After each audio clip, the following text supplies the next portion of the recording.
How to calculate ratio in Excel. A ratio is a way of comparing two or more numbers or quantities by dividing them. For example, if you have 12 apples and 4 oranges, the ratio of apples to oranges is 12:4 or 3:1. To calculate a ratio in Excel, you can use different methods depending on your needs and preferences. Some common methods are, using a simple divide method, you can simply divide one number by another and display the result as a fraction or a decimal.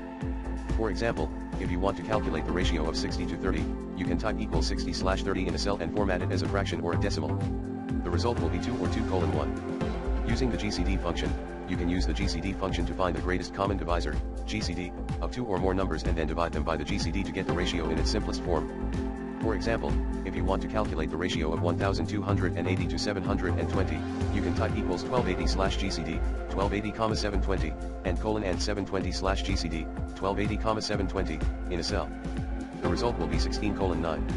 Using the substitute and text functions, you can use these functions to format the ratio as a text value with a colon as a separator. For example, if you want to calculate the ratio of 75 to 25, you can type equals substitute, text, 75/25, colon, in a cell. The result will be 3:1.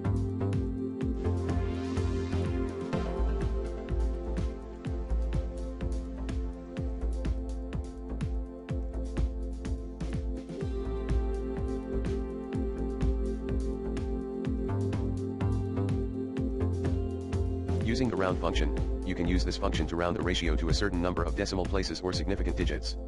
For example, if you want to calculate the ratio of 3.14159 to 2.71828 and round it to 2 decimal places, you can type equals round, 3.14159/2.71828, 2, in a cell.